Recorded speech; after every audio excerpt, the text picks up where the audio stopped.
Hi Cancer, kumusta po kayong lahat? So yan Cancer, maraming salamat po pala sa walang sawang pagsubaybay sa ating pong mga reading. And kung ikaw ay bago pa lang sa ating channel, mag-subscribe na po kayo. Then i-click mo na rin yung ating notification bell para lagi kang updated sa ating mga bagong upload. Okay, so Cancer, sa mga interested naman sa ating private reading, ay nasa description box below lang po yung link. Message nyo lang po ako. Tignan natin, Cancer, ano ba yung mga ganap sa inyo this week. And by the way, guys, dapat alam mo pa rin ang inyong Sun, Moon, Rising, and Venus sign para sa iba pang guidance ngayong week na to, okay? Tignan natin. Cancer, Sun, Moon, Rising, and Venus sign. Weekly reading para kay Cancer. Meron tayong Four of Cups, boredom, meditation, discontent, rejection, and offering. So, medyo makaka-feel ka lang ng frustration daw this week. Parang makaka-feel ka rin na parang naboboard ka na sa araw-araw na ginagawa mo, yung everyday routine mo. Tapos parang meron kang gustong gawin na something new. Gusto mong enjoy yung fruit of labor mo. Pero yun na nga guys, baka hindi mo siya ma-enjoy kasi may mga, parang andalang ng pasok ng kliyente, ng mga customer. Pwedeng apektado kayo. Pwede kasi ang trabaho nyo guys is kota, no? Parang kailangan yung kumota. Yun nga lang guys, mukhang may mga delay. Yon, may mga delays, pwedeng cancellation. So, parang hindi kayo makakota ngayon. Alam niyo naman, magpapasko. So, ano ba in-expect ng mga tao? Puro sales. Inisip pa is yung mga monthly dues. Diba? Ang daming conflict. So, by the way, tignan pa natin guys, no? Okay. Additional message.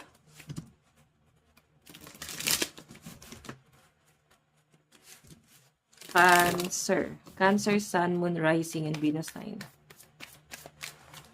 Meron tayong the Moon, illusion, deception, intuition, subconscious, fear, dreams. So, magre-reminisce kayo Cancer. Isipin mo yung mga taong nag-betray sa inyo, isipin niyo yung mga taong nanakit sa inyo, parang possible na isisi niyo sa kanila kung ano yung mga dinadanas mo ngayon, or pwedeng na-experience or may experience mo. Kasi parang, nakikita ko dito, iisipin mo dito na kasalanan nitong taong to. Siya may kasalanan kung bakit nangyayari sa akin to, kung bakit ganito yung naging sitwasyon. Para kasing inabando na. Oo. Makakapil kayo guys na parang naabando na kayo, niloko nila kayo, sinaktan nila kayo, or sinaktan ka nitong taong to, inabando na ka nitong taong to. So, may nakikita ko dito guys, something na pinipilit mo or itatry mong maging masaya. Meron kang mga disappointment or makaka-feel ka ng mga rejection, makaka-feel ka ng frustration na parang something na insecurity pagdating sa sarili mo na bakit ikaw ganito, bakit sila ganon, bakit, 'di ba? Parang bakit sila masaya, bakit ako ganito. So, yun yung mga nakikita kong possible na mga ma-feel mong frustration din this week. Okay? So, by the way, tignan natin additional message para sa inyo. Siguro dapat hindi nyo na to guys na-feel Pero siguro nga, kailangan mo siyang pagdaanan para mas mahanap mo kung ano yung para sa inyo or yung tamang landas. Sabi kasi nila guys, pag may mga negative na nangyayari sa inyo, hindi naman porke negative yan is gusto kang i-down. Minsan, dun mo nahuhugot yung sarili mo. Dun mo mas nahanap yung sarili mo. Dun sa negativity. Okay? Kasi pag positive lang, tas puro magaganda yung nangyayari sa inyo, guys, ano pa yung nagiging hugot mo sa buhay, di ba? So, by the way, meron tayong Three of Pentacles, collaboration, teamwork, skill, creating, building, and plan. So, may nakikita ko, guys, pwede may mga magpaparenovate or magpapagawa ng bahay. Pwedeng may mga plano na mangupahan. Ganun something na mag-change ng career, no? So, nakikita ko sa mga Cancer na parang meron kayong aayusin. Okay? Something na additional siguro na source of income para sa inyo. Okay? Kung meron kayong sisimulan na something na source of income, parang ang layo pa ng mararating ng mga Cancer, guys.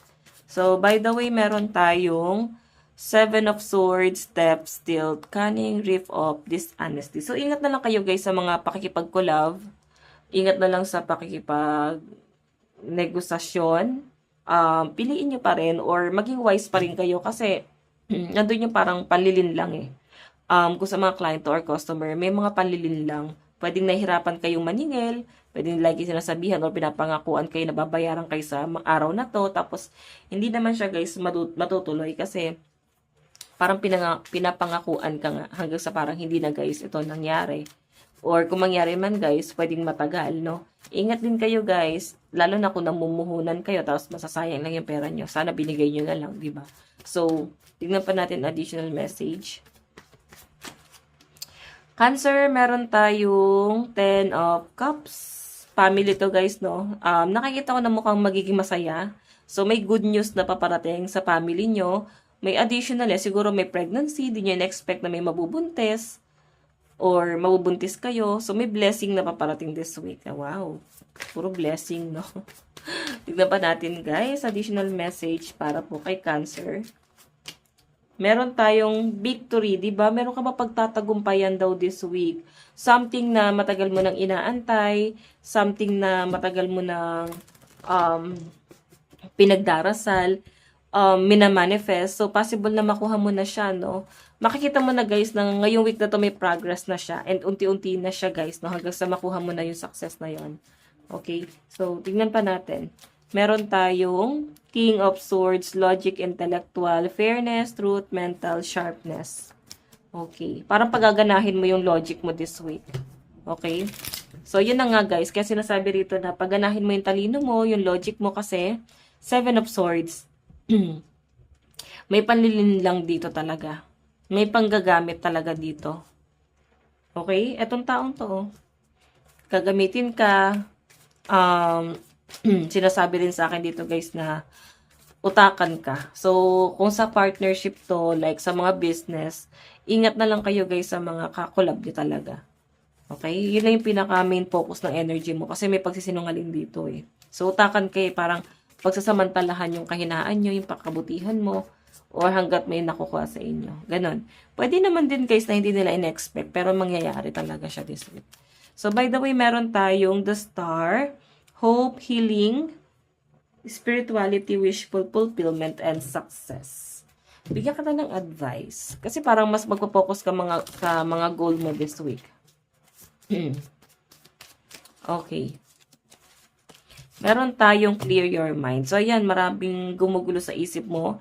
Guys, kailangan mong, try to focus then this week, no?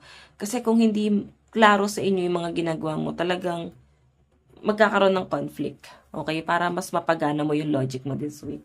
So, by the way, ito lang po ang inyong weekly reading, Cancer. Again, maraming salamat. God bless and love you all. Bye-bye.